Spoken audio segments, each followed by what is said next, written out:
bienvenida en el marco de las actividades que se están realizando. A ver, subimos un poquitito. Todos, ahora sí. Buenas tardes nuevamente. Les doy la bienvenida en el marco del festejo por los 95 años de la Facultad de Ciencias Económicas de la Universidad de Buenos Aires. La actividad que nos convoca en este momento es la mesa redonda por los 50 años de la carrera de licenciado en Economía.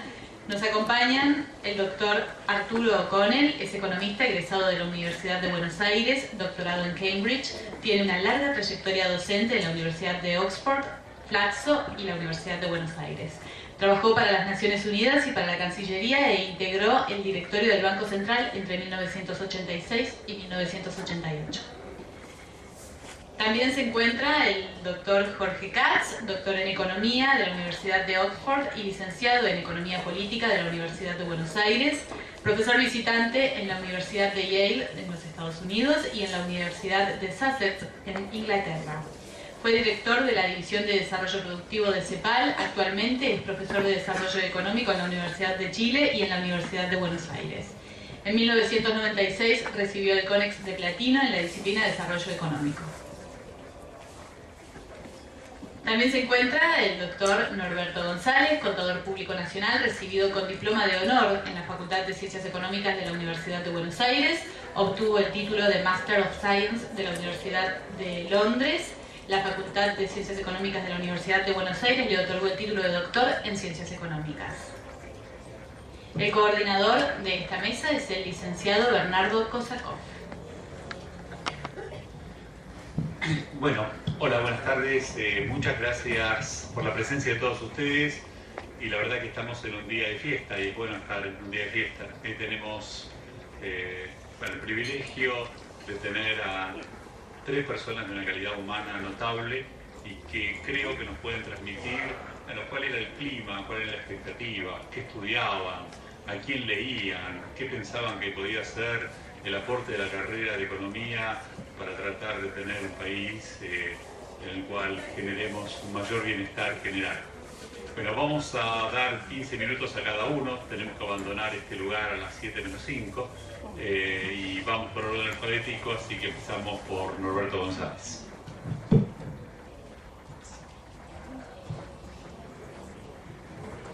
Muchas gracias. Yo,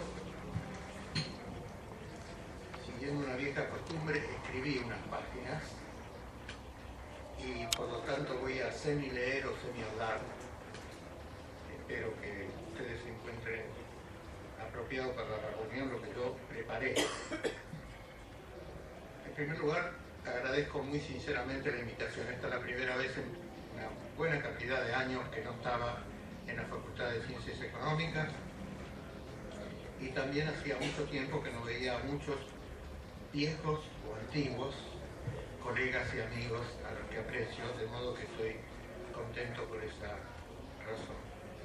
Me parece que tal vez lo más interesante o lo menos aburrido que puedo hacer con los minutos que me tocan es ayudar a contestar la pregunta de qué cambió desde la creación de la licenciatura, con base en mi propia experiencia en aquella época en la facultad. Yo no me he referido a este tema, creo que nunca, en forma pública, de modo que es también una novedad para mí desde ese punto de vista. En primer lugar, 50 años es un periodo medianamente largo para un país o una institución, pero es enormemente largo para una persona. De modo que yo he hecho lo mejor que he podido en términos de recordar algunas cosas que podía mencionar esta tarde, pero pido disculpas si acaso alguna cosa no es exactamente, no es totalmente exacta, aunque haré todo el esfuerzo que pueda para que sí sea. Desde luego hay cosas que dejan a la memoria una huella más profunda y otras que no. Yo no estuve presente en el proceso de creación de la licenciatura, para empezar. Cuando nosotros fuimos nombrados profesores regulares, el diseño de la carrera ya estaba aprobado. En cambio, sí participé en la implementación de esa carrera en la primera época, digamos así. Primero como interino y después como profesor titular, regular creo que se llama, como director del Departamento de Economía y como contraparte argentina del equipo de profesores que dirigió el programa de intercambio con las universidades de Oxford y de Cambridge. Yo hoy voy a mencionar solamente algunas pinceladas de la experiencia de aquella época, porque para eso da el tiempo de que disponemos. En primer lugar, voy a hacer algunos comentarios sobre la situación anterior a la creación de la licenciatura. Un primer tema es el de los planes de estudio. Probablemente todos ustedes conocen, pero es bueno recordarlo, que hasta que se inició la nueva carrera de economista, todos éramos contadores. No había forma de estudiar economía sin estudiar la carrera de contador. Y después de eso había un programa que continuaba en lo que se llamaba el doctorado. Pero tanto la carrera de contador como la de doctorado era una combinación de materias de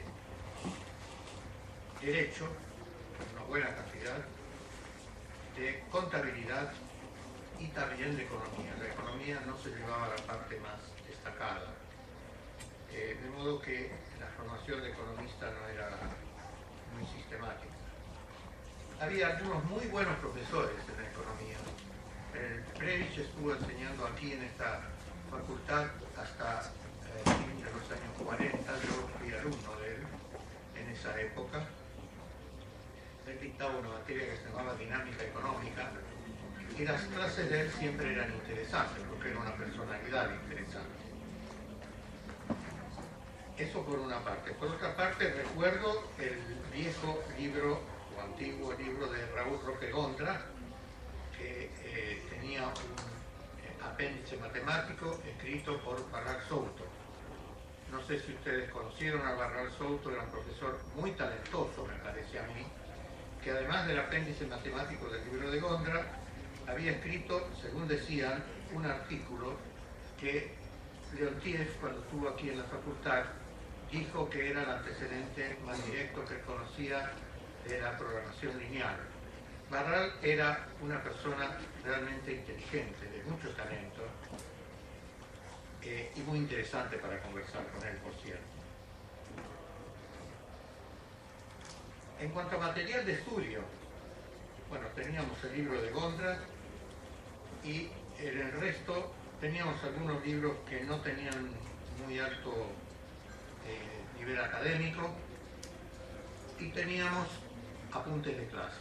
De modo que cuando con dos amigos, Federico Julio Herschel, fallecido lamentablemente, y Samuel Iskovich, decidimos ir a estudiar al London School of Economics de la Universidad de Londres, nos pusimos a estudiar durante un año o un poco más los principios de economía de Marshall y la teoría general de Keynes y algunas otras cosas, pero eso fue los dos libros en los que centramos la atención. No digo que los entendimos del todo en aquella época, porque no tuvimos ningún apoyo, los leíamos por nuestra cuenta.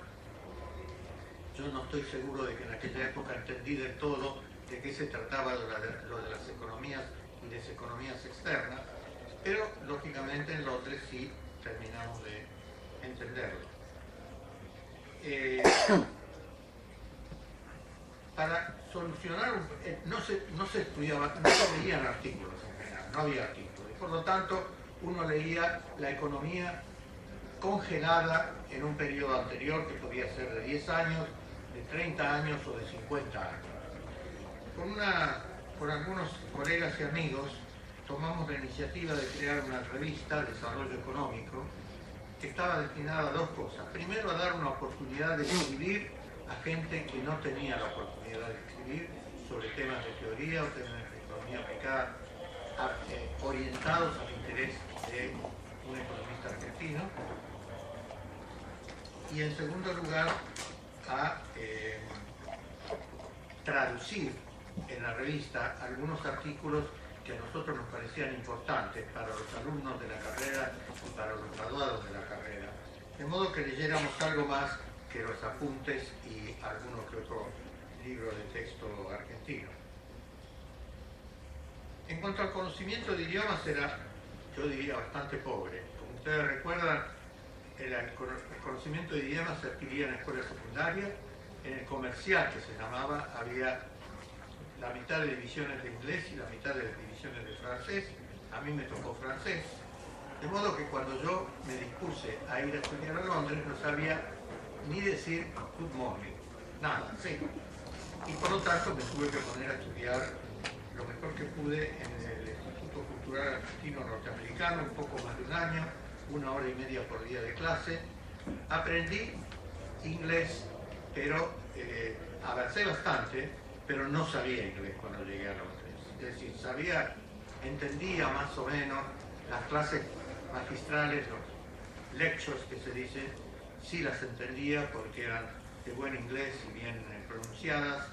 Los seminarios los entendía por la mitad, o tal vez un poco menos. Y fue solamente hacia el final del primer año de estadía ya que yo terminé de aprender inglés para manejarme con soltura. El otro tema era el de la vinculación académica con el exterior. Cuando nosotros quisimos ir a estudiar afuera, averiguamos qué becas había disponibles.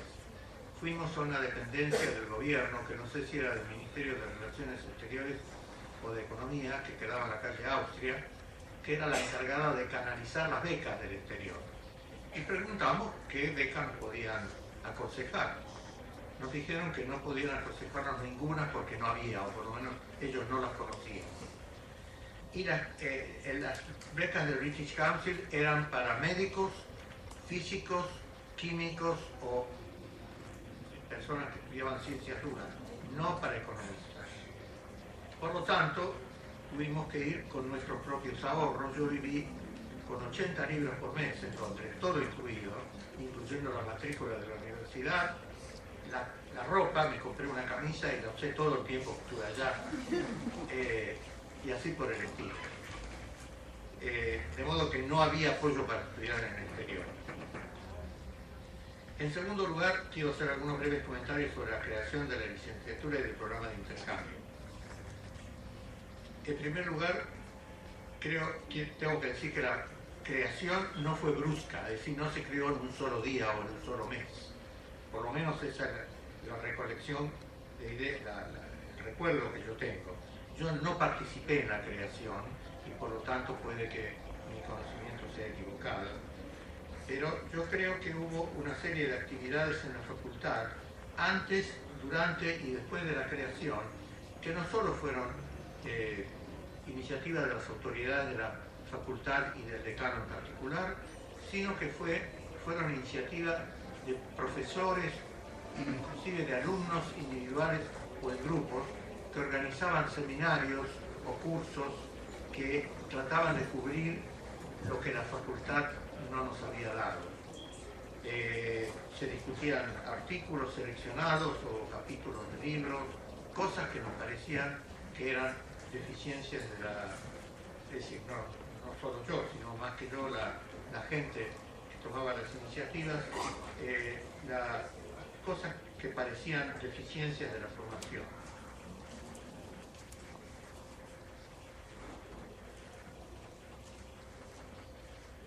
De modo que a principios de los años 60 se diseñó el nuevo plan y al mismo tiempo con el empuje positivo del Chapman, del decano, que era un muy buen decano a mi juicio, un contador muy inteligente, se puso en marcha el programa de intercambio con dos universidades del exterior, las universidades de Oxford y Cambridge. Oxford estaba como miembro del grupo de conducción de estos cursos un economista muy bueno que se llamaba David Wersick, que más tarde presidió la Asociación de Economistas Británicos, y por Oxford, dije, ¿no? Y por Cambridge, la economista Phyllis Lynn, que había trabajado con Richard Stone, el que llaman el creador de las cuentas nacionales. Y estaba también yo como director del Departamento de Economía. La elección de estos profesores externos no fue casual, me parece a mí por lo menos.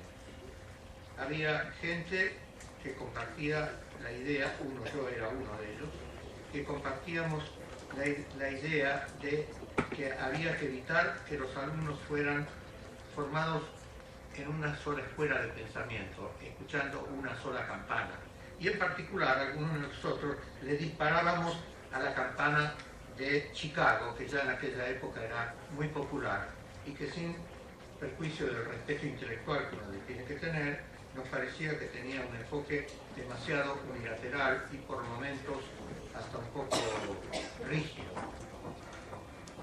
No nos parecía entonces apropiado que los alumnos se formaran en esa escuela, en una escuela, en esa o en cualquier otra, muy unilateral, y por lo tanto estos profesores trajeron la idea de, que era por supuesto que nosotros compartíamos, de tratar de buscar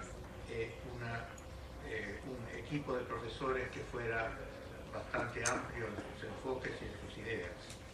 Los cursos duraban 3 meses y además del curso en sí, los alumnos eran evaluados para que algunos de ellos pudieran seguir posgrados en el exterior, cosa que un número de ellos hizo, a mí me parece que con bastante provecho.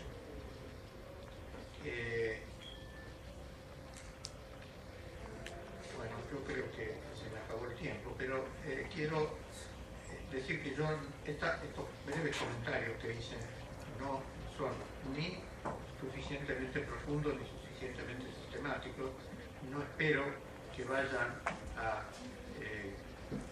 dar una idea acabada de lo que fue aquello, ni de lo que aquella experiencia puede contribuir a la licenciatura actual. Pero sí espero eventualmente provocar algún recuerdo de alguna otra persona sobre la época. Muchas gracias.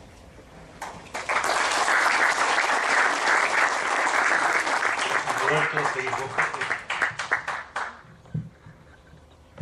Gracias, Denis. Bueno, ante todo, quiero agradecer a la gente de la facultad que organizó esto y a Beni por su gestión de la reunión.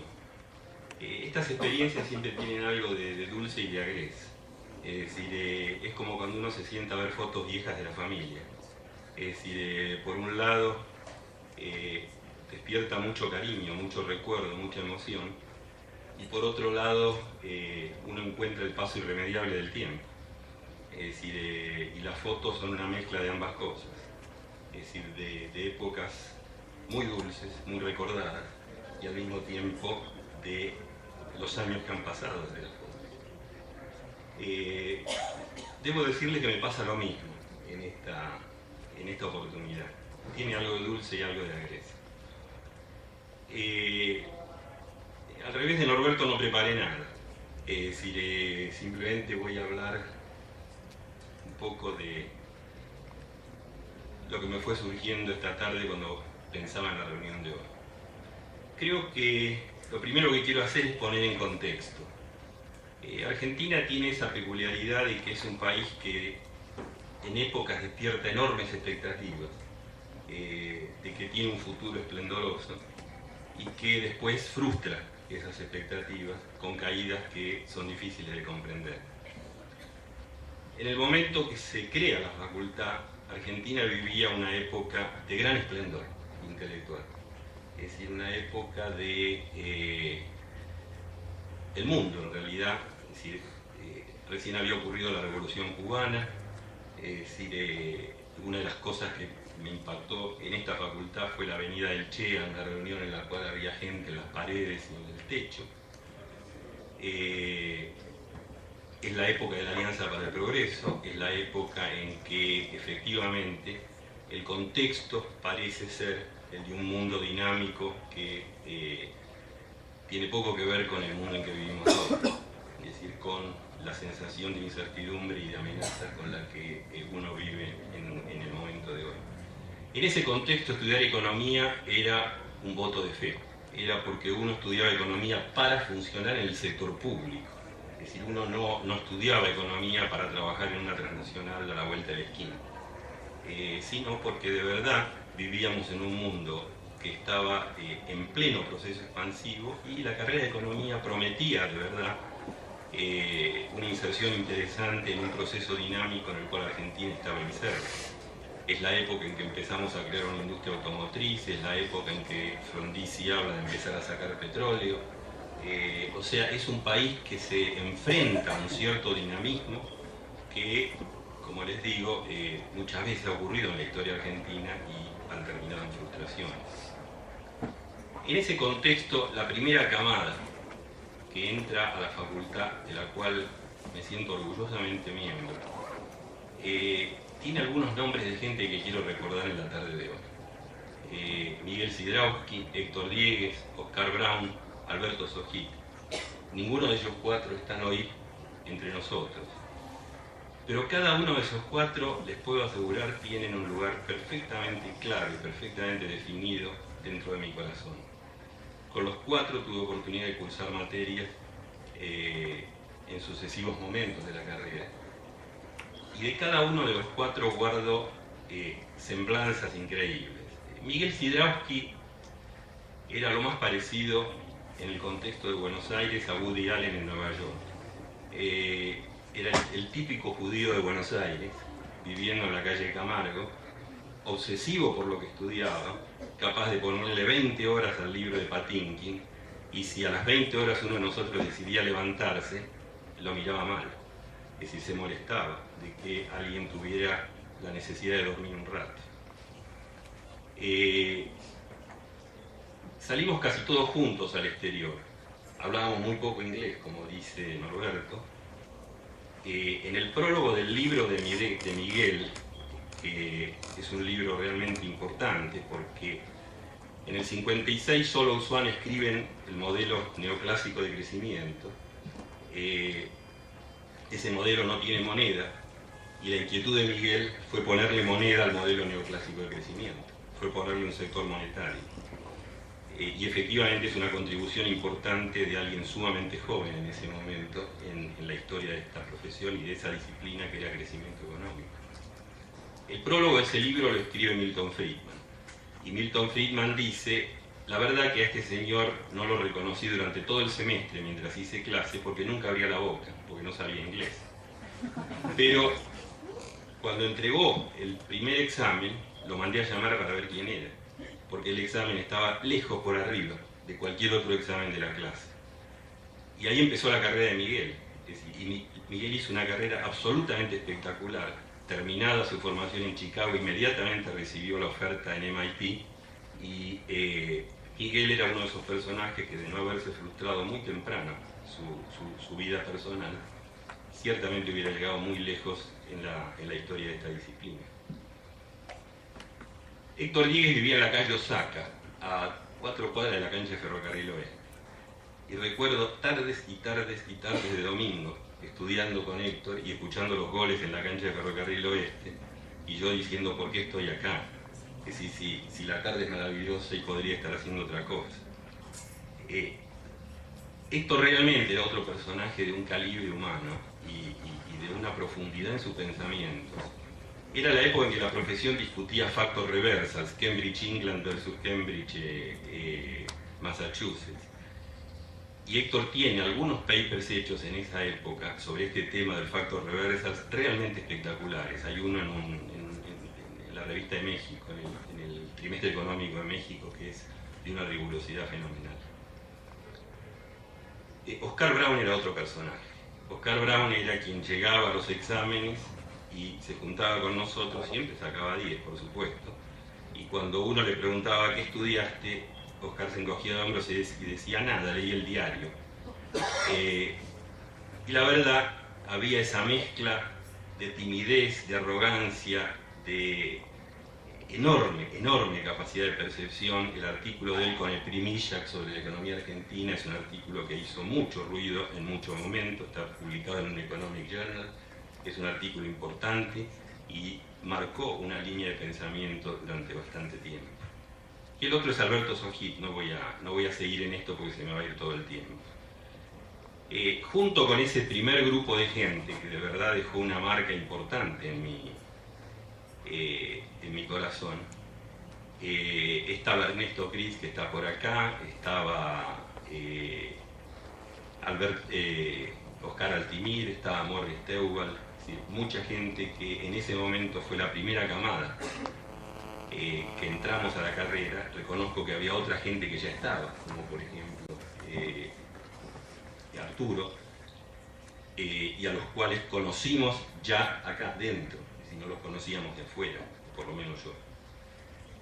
Y por supuesto estaban los amigos de la izquierda, el Quito Miñán, el Santiago Lebedinsky y muchos otros. Este grupo de gente recibió un enorme impacto de 5 o 6 profesores que también quiero recordar hoy. Uno fue, por supuesto, Julio Rivera, que creo que nos ha marcado a todos y que de verdad su rigurosidad y su forma de hacernos clases, Olivera llegaba a 9 menos 10 en punto y se iba a 10 menos 10 en punto, y no había una mosca que volara durante la clase de él. Y en la clase éramos 2 alumnos, era Morris Teubal y yo, los que cursamos esa materia.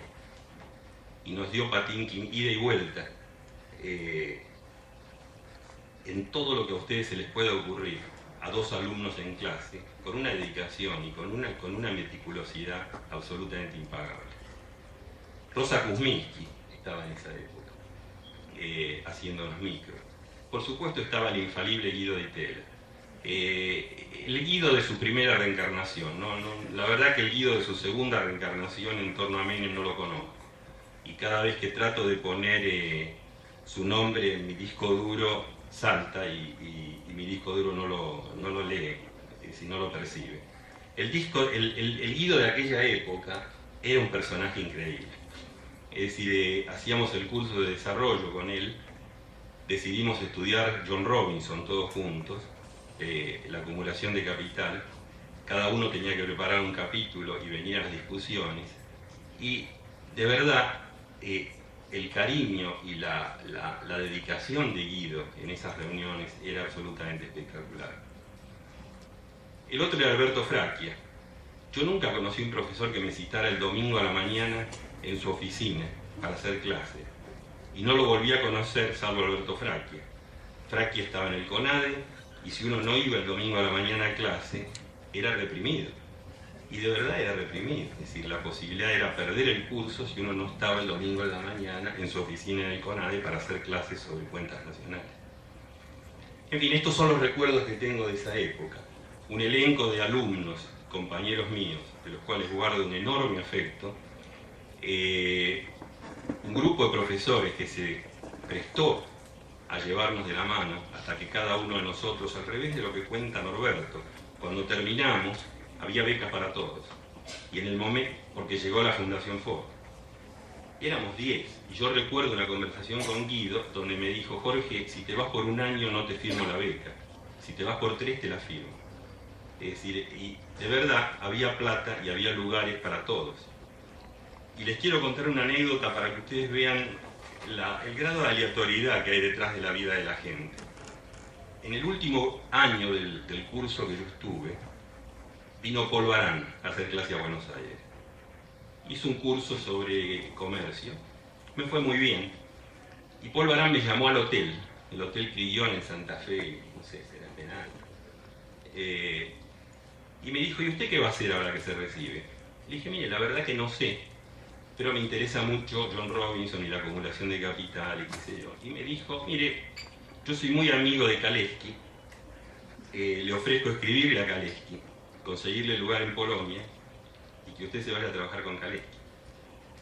Imagínense, yo tenía 21 años, es decir, que alguien me dijera: sepa ir a trabajar con Kaleski. Lo primero que le dije: mire, sí, claro, obvio. A los 15 días llegó Paul Stritten a Buenos Aires, hizo un curso sobre Trade Creation, Trade Diversion. También hice el curso, también me fue muy bien, y me llamó al mismo hotel, al Crillon. Y me dije: ¿usted qué va a hacer, Katz? Y le dije: mire, la verdad le prometí a Paul Baran que me voy a Polonia. Y Paul Stritten se largó a reír a carcajadas. Y me dijo: ¿me puede explicar por qué está por hacer semejante estupidez? Si va a estudiar un idioma que no le sirve a nadie, va a estudiar una economía que se está cayendo en pedazos y Kalinski lo va a ver una vez cada 10 meses, cada 8 meses. ¿Por qué está haciendo eso? Le dije, la verdad que no sé por qué lo estoy haciendo. Me dijo, dentro de 15 días le mando la admisión en Oxford. Y efectivamente, 2 semanas más tarde me llegó una carta de la Secretaría de la Universidad de Oxford de que estaba admitido. Así que tenía beca, porque la Fundación Ford me estaba becando, y tenía la admisión 15 días más tarde sin siquiera haber escrito un papel. Ese era el mundo de ese momento. Pero era un mundo de una fluidez, de una creatividad, de un interés. Es decir, y al mismo tiempo era un mundo donde exteriormente pasaban cosas. Es decir, el año antes, la Unión Soviética había puesto un satélite en órbita con la Laika, y parecía como que Estados Unidos estaba detrás en la carrera de la exploración del espacio. Y la noción del socialismo como una eventualidad abierta y posible, y lo que crecientemente fue proporcionando la Revolución Cubana en salud y en educación en el 60, en el 61, en el 62, en el 63, nos mostraba un mundo donde era posible el tema de hacer algo por la equidad. Y muchos de nosotros pensábamos en esa dirección. Y había ejemplos alrededor que nos decían que esto era factible. La carrera era un hervidero de todo eso. Es decir, era un ámbito donde uno llegaba todos los días a las 9 de la mañana y se iba a las 9, 10 de la noche, con una enorme satisfacción de cosas que ocurrían todo el tiempo adentro. O sea que los recuerdos que puedo tener de esa época son de verdad recuerdos de una enorme representación interna en lo personal. A los profesores estos que mencioné les agradezco enormemente habernos llevado de la mano en lo que para ellos era nuevo, totalmente, pues ninguno tenía gran experiencia en algo como esto. Y a los compañeros que mencioné, a los que están, suerte que estamos, y a los que no están, de verdad creo que eran seres humanos de una envergadura increíble. Gracias.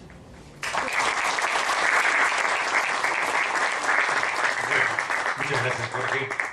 Continuamos con Arturo Conner. Bueno, muchísimas gracias.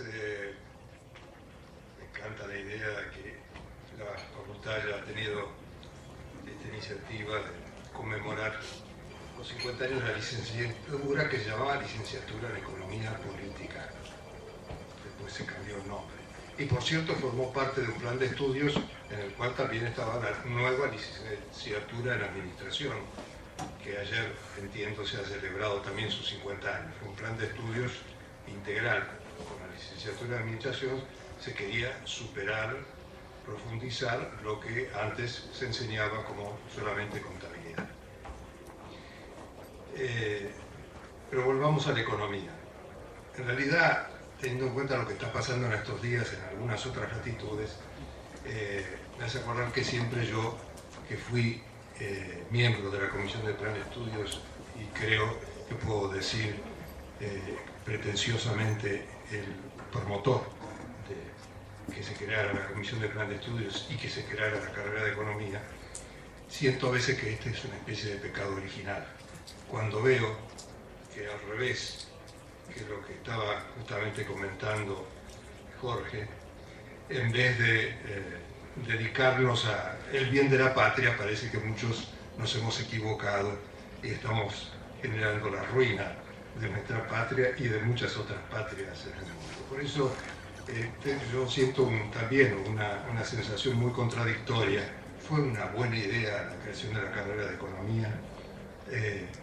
A veces me quedan enormes dudas. Como miembro de la comisión no tengo más remedio que hacer algunos recuerdos. Creo que queda como persona viva de los miembros de la Comisión de Plan de Estudios, que ahora lo voy a relatar enseguida. Empezamos a trabajar a fines del 55, principios del 56, queda Oscar Altimir. que está en Santiago de Chile, ha trabajado años en CEPAL. En la comisión estaba Carlos García Tudero, que desgraciadamente ha muerto hace poco tiempo. Estaba Rosa Kuzminski, que la mencionó Jorge, que no sé si está viva, se fue hace muchos años a vivir a México. Estaba el doctor Florentino Sanguinetti, un abogado, profesor de literatura en un colegio secundario, hombre extraordinario.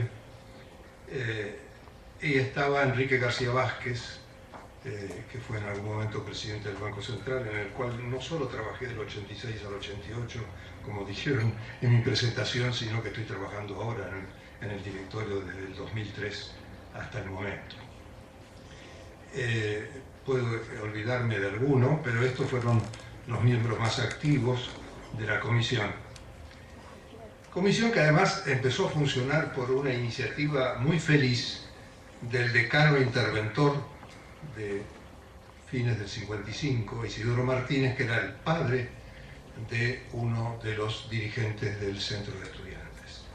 Y el decano interventor Isidoro Martínez, que tenía firmes convicciones de la reforma universitaria y del gobierno tripartito y la participación de los estudiantes en el gobierno de la facultad, quiso casi inmediatamente organizar una que se llamó, por imitación de lo que había hecho el gobierno militar de esa época, una junta consultiva de representantes de distintos partidos políticos. Se hizo en esta facultad una junta consultiva, se le pidió al Centro de Estudiantes, le pidió el decano Martínez que nombrara a 4 estudiantes para participar de esta junta consultiva, y yo fui uno de ellos con la tarea específica encargada por los compañeros del Centro de Estudiantes de empezar a promover la creación de la carrera de Economía, una reforma integral del plan de estudios de la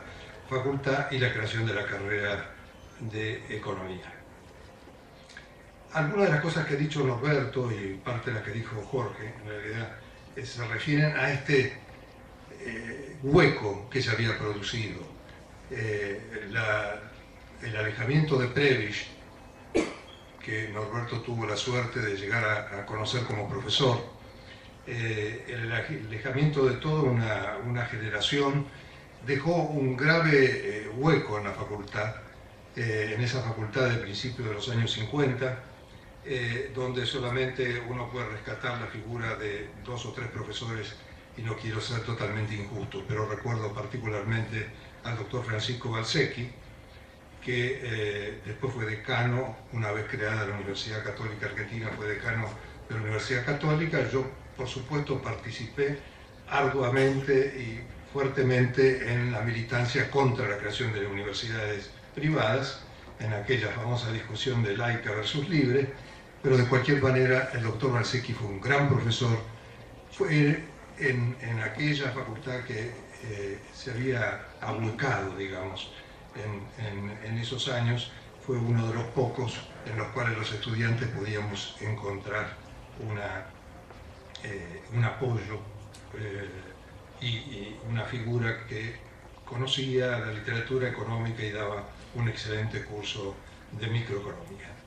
Entonces, como les comentaba, el decano Martínez creó esta junta consultiva y empezamos a trabajar en la reforma del plan de estudios, y una vez regularizada la universidad con la elección de una asamblea universitaria, de un rector y de un decano, lo fue mencionado el doctor William Leslie Chapman, que también apoyó rotundamente lo que muchos colegas de él, en cambio, colegas que eran contadores, veían como una reducción de su prestigio profesional, porque había esa posibilidad que mencionó Norberto de hacer la carrera de contador y después hacer un doctorado en ciencias económicas. En cambio, al abrirse totalmente las carreras, por un lado de contador con licenciatura en administración y por otro lado de economía, para muchos miembros de la profesión se les hacía imposible tener estas dos posibilidades, por lo cual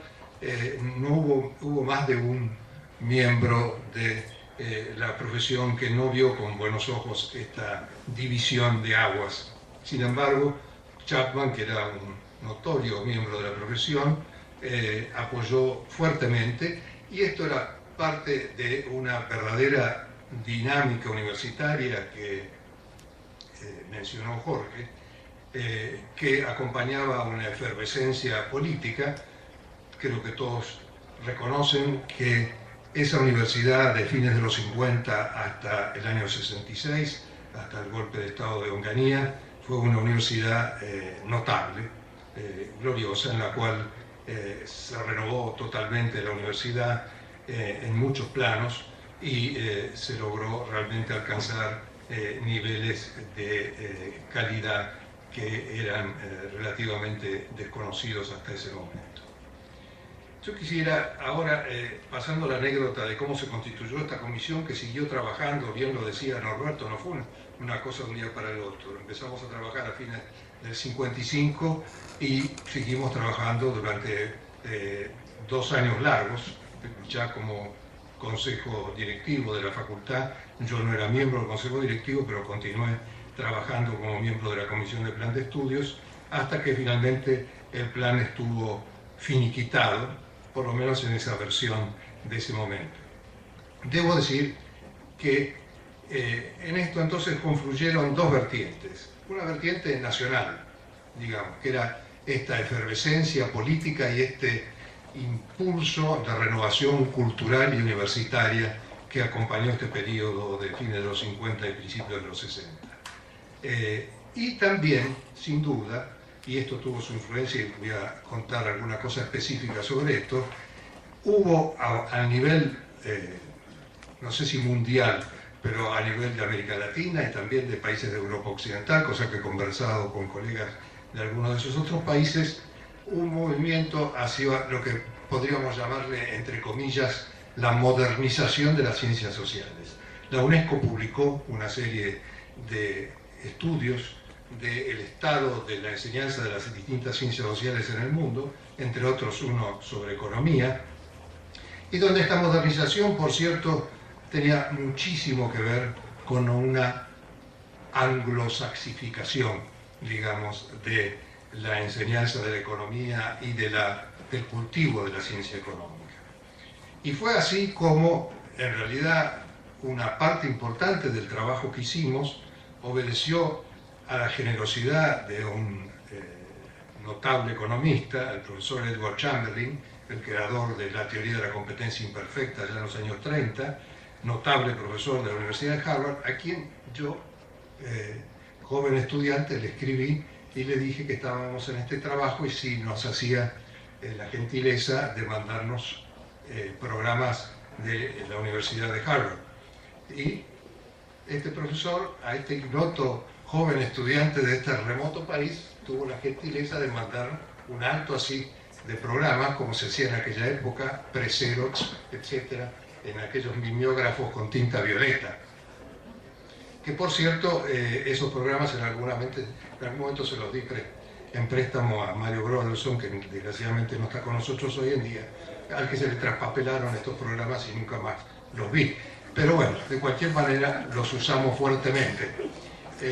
Y esta fue una influencia importantísima en la creación del grupo de materias, digamos, y algunos contenidos sintéticos de las materias.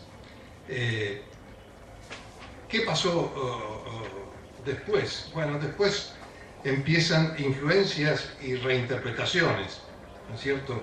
Llegaron, lo ha descrito muy bien, muy vívidamente y muy emocionantemente tanto Norberto como Jorge, llegaron profesores de Estados Unidos, llegó, y voy a decir por qué nombro específicamente a alguno de ellos, llegó Galbraith, llegó Vasily Leontiev, también por una casualidad, porque venía en una misión comercial de la República Popular de Polonia, llegó Oscar Lange, un famosísimo profesor de Chicago, pero de convicciones comunistas o de izquierda, que una vez instaurado esa república en la posguerra, se fue a vivir a Polonia y se convirtió en profesor y funcionario importante, como ocurriera también con Kalecki, que había salido menos tiempo de Polonia, pero había estado en Naciones Unidas, etc.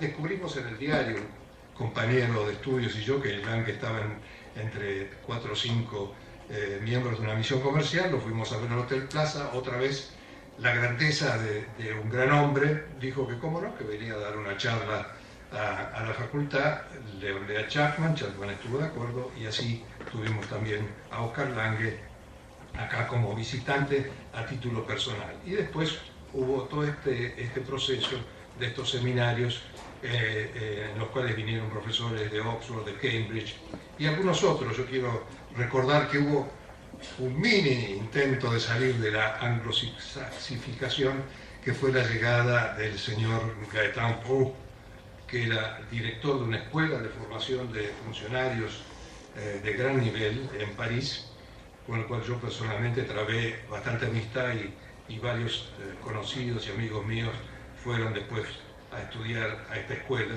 y yo encontrándolo varios años después en París, estando yo en Inglaterra, en Cambridge, me decía: ¿qué hace usted perdiendo el tiempo ahí en Inglaterra? Acá es donde enseñamos en serio cómo funciona la economía, ¿no? Esas cosas abstractas que le enseñan allá en Inglaterra.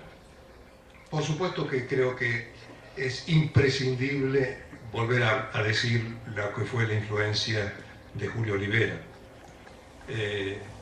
Julio, que era abogado, doctor en Derecho, y que había publicado sobre Derecho Penal Económico, sobre ciclos en la economía soviética, se incorporó a la facultad e inmediatamente inició un proceso de unos seminarios en los cuales empezamos a estudiar básicamente cosas de economía matemática con él, un grupo de una primera tanda y después una segunda y una tercera, y esto fue una verdadera bola de nieve de incorporación, entre los cuales estuvo Sidrausky y muchos de ellos, y Julio, que había sido nombrado en el año 59 subgerente general de investigaciones económicas en el Banco Central, con el cual yo tuve el placer y el honor de trabajar cuando vino el golpe militar contra Arturo Frondizi en abril del 62, renunció y vino y se hizo cargo del Instituto de Economía, y donde se hizo todo un proceso de vuelta muy importante de seminarios, etc. Yo creo, y algo ha mencionado Norberto, como él tuvo la suerte todavía de llegar a conocer aquella generación pre-1940, pre-1950, que nosotros desconocíamos totalmente. Que Barral Soto había escrito este apéndice matemático al libro de Gondra, que era un predecesor de la teoría de la programación lineal que nosotros aprendimos en su versión de principios de los años 60, aunque ya había sido inventada durante la Segunda Guerra Mundial. Todo esto era para nosotros de un desconocimiento total. Tuvimos que aprender todo de vuelta. El plan de estudios, como ya se ha dicho, terminó en que una vez aprobado se hicieron concursos. Para inocentes dirigentes estudiantiles o estudiantes de aquella época nos parecía natural lo que ocurrió. Lo que ocurrió es que se trajeron como jurados a Jorge Ahumada de Chile, un notable economista chileno que trabajaba en CEPAL, y a Celso Furtado de Brasil. Se hicieron los concursos más limpios, de los cuales jamás yo haya vuelto a tener noticia en la Universidad Argentina, con jurados de extraordinaria calidad del extranjero, y donde realmente lo que se juzgó es los méritos de los profesores, hasta el punto que esto generó algún roce con un sector que se sentía que tenía más influencia política en la universidad y en la facultad. Y así fue que Norberto, Guido Di Tella, varios de los que han sido mencionados acá y muchos otros más ocuparon los lugares, las cátedras decisivas de este nuevo plan de estudios que se había creado e intentado a partir de estos programas mandados por el profesor Chamberlain. Y en ellos estuvo entonces la gracia, el hacer el plan de estudios y copiarlo de algunos programas de Harvard fue la menor mitad del asunto. Como ocurre siempre con estos procesos de cambio, las interpretaciones y reinterpretaciones son muy notables. Por ejemplo, en el año 76, el general Ardel Vilas, comandante en jefe del Quinto Cuerpo de Ejército en Bahía Blanca, convocó en agosto del 76 a una reunión, a una conferencia de prensa, y dijo que iba a revelar los resultados de un estudio que había encargado sobre la trayectoria de la subversión en la Universidad Argentina. Y después de algunas palabras introductorias le dio la palabra a un comisario de apellido Allais, a la francesa, como aquel famoso general que siempre estaba por llegar también, y como por cierto un maravilloso y extraordinario economista francés que poco llegamos a conocer, justamente por esta anglosaxificación, digamos, un poco de nuestra formación. El comisario Allais pasó a relatar cuáles eran los resultados de su estudio, y el comienzo de la subversión económica la subversión en la Universidad Argentina había sido la creación por un grupo de contadores socializantes de la carrera de Economía en la Universidad de Buenos Aires. Esta era el sello inicial, y que ese mismo grupo de contadores socializantes, por eso hice algunos nombres antes, después habían invitado a conocidos subversivos como el profesor Galbraith, por ejemplo, como un profesor ruso, Vasily Leontiev, evidentemente un agente soviético. Por supuesto, como muchos de ustedes sabrán, Vasily Leontiev, que ya había empezado a trabajar en su cosa de insumo producto en la Unión Soviética a fines de los años 20, se emigró hacia Estados Unidos a fines de los años 20 y fue un notable profesor de Harvard y un notable amigo. Una de las maravillas, por ejemplo, de recibir a esta gente, de recibir a Galbraith y a Leontiev, era la facilidad, estas cosas que dice Jorge, de cómo Stritten lo recibía, cómo Barán lo recibía. Con Vasily Leontiev nos fuimos a un bar de Cayo de Corrientes, nos quedamos hablando hasta las 3 de la mañana, un grupo de estudiantes, ahí este gran profesor con nosotros. Aprendimos otra relación con esto. Entonces, sobre este avance en la creación de la carrera de Economía hay una versión muy crítica desde un sector. Este fue el comienzo de la subversión en la Universidad Argentina.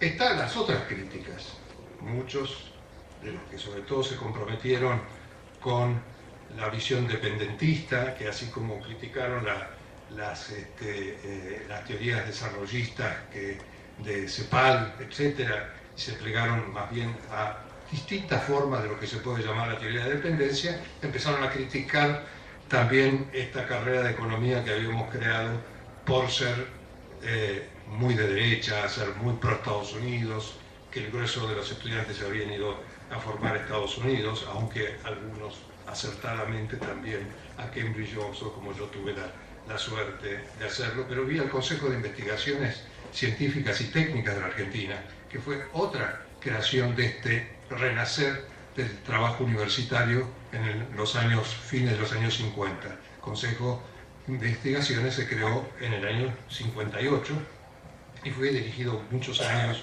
por el profesor Usay. Beca a la cual yo renuncié porque el profesor Usay no fue capaz de decir una sola palabra con respecto a la invasión de la universidad durante el golpe de Onganía.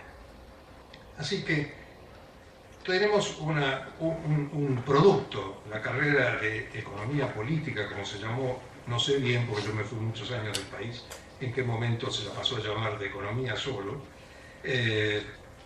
Tenemos este movimiento modernizador, muy influido quizá por la ciencia económica como se hacía en los países anglosajones, y que, como ustedes ven, fue mirada desde distintos puntos de vista, como desde subversiva hasta el contrario, como producto de un imperialismo cultural.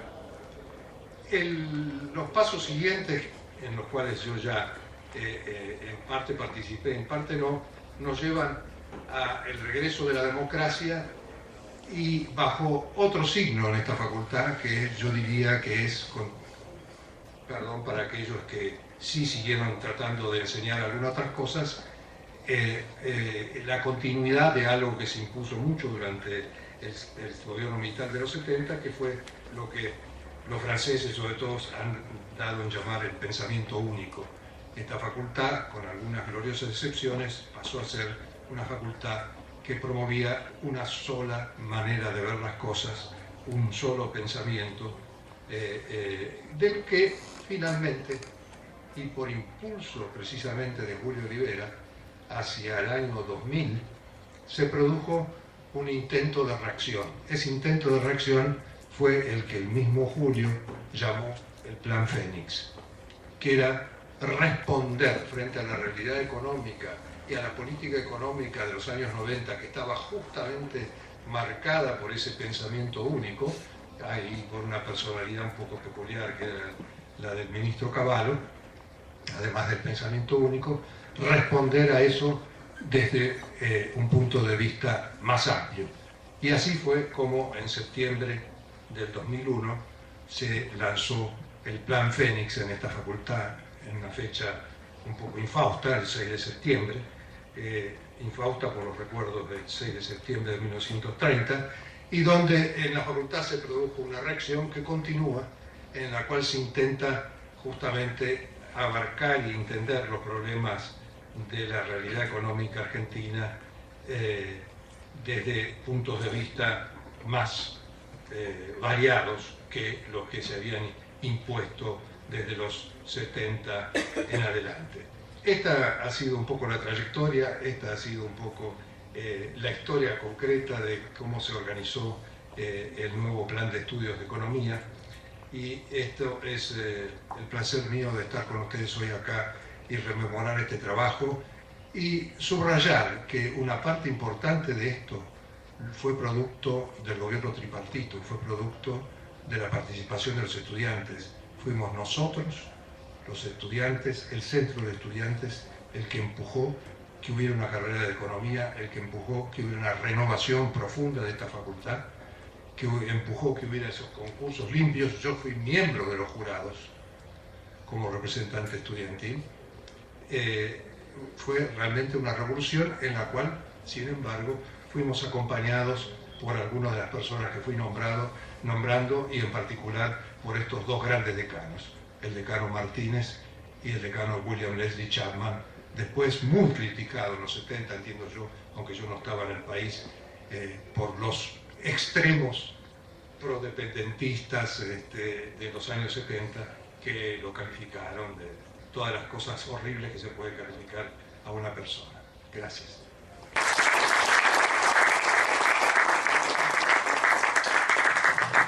Bueno, me parece que hemos hecho un aporte notablemente importante para construir la memoria institucional de nuestra carrera y tratar de ver justamente algunos matices que para la mayor parte de nosotros inclusive son absolutamente desconocidos. Obviamente estas son visiones no necesariamente completas. Quizás nos quedan acá unos 10 minutos que podemos estar y tenemos alguna gente que también estuvo en aquel momento, no sé si Ernesto Gritz o vos, Pur o vos, Pepe, tienen ganas de hacer algún comentario de lo que vivieron en aquella época. Por ahí también podemos sumarlos con alguna anécdota, con el recuerdo de alguna persona, con alguna vivencia y demás, y si a ustedes les parece, bueno, tienen acá la oportunidad. Bueno, no sé si se escucha. No, venite para acá. Y vénganse los tres para acá arriba y que sea 2 minutos cada uno. Un saludo. No sé si me olvido de alguien más de los que están en el auditorio.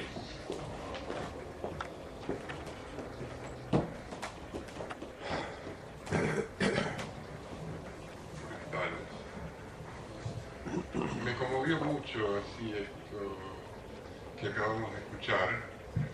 Yo ingresé, mi nombre es José Jules, ingresé a la carrera en el año 59 el año en que empezó a editarse, y tuve la suerte de terminar antes de la Revolución Onganía. Los nombres de Miguel Sideransky que mencionaste, Jorge, realmente con todos ellos me tocó estudiar. Miguel era un personaje muy especial porque de día se dedicaba a enseñar en una escuela judía. Era un maestro. De eso vivía y mantenía a su mamá.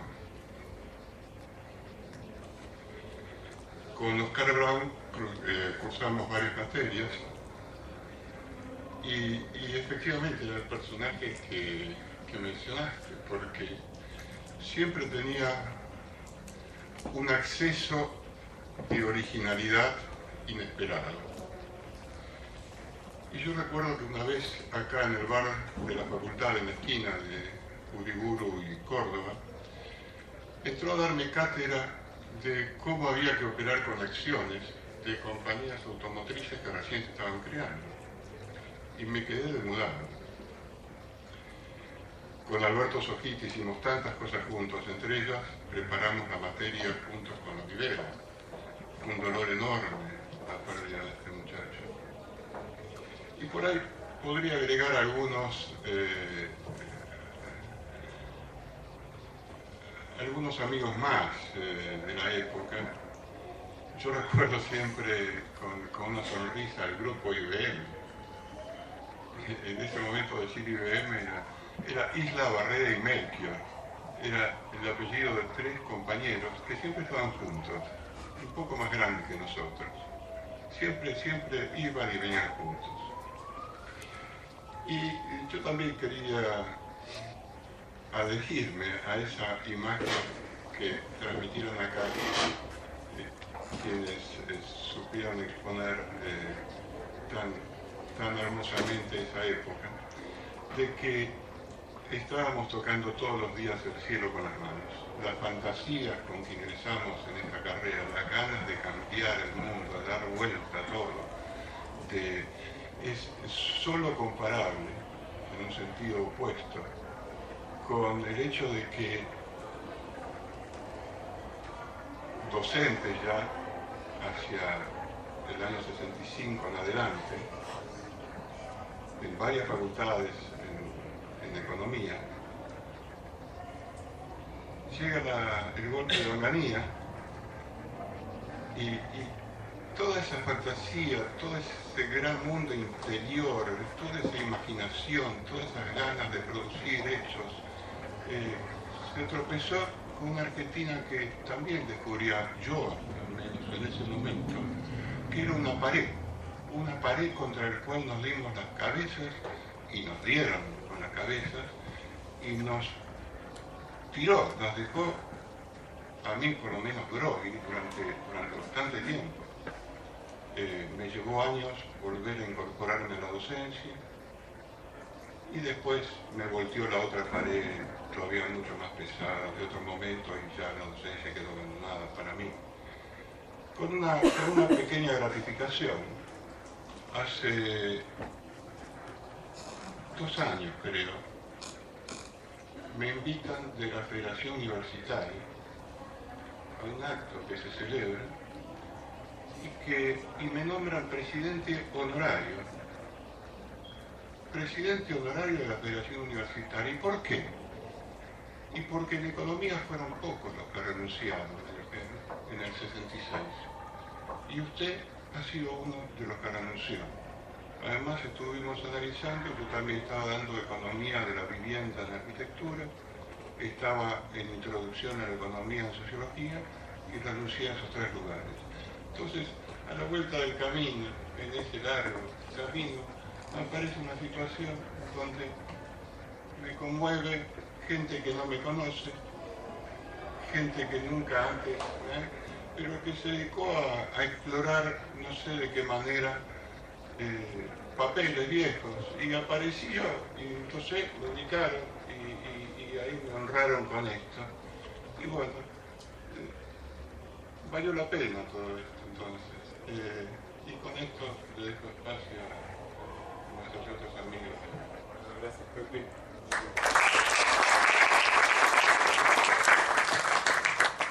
Gracias, Reni. Yo soy Ernesto Critz. También ingresé a esta facultad en el año 59. Yo no ingresé a la carrera de Economía, sino al contador público. Venía de la escuela comercial y por lo tanto tenía que estudiar la carrera de contador público. Y cuando comencé a cursar las materias, una de las primeras materias que cursé fue Principio de Economía Política 1. Mi profesor era Rosa Pumlico. Y me empezó a gustar y me sedujo. Yo creo que el haber tenido la oportunidad de cursar ese par de materias con Rosa seguramente cambió mi vida. Y me puse a estudiar economía.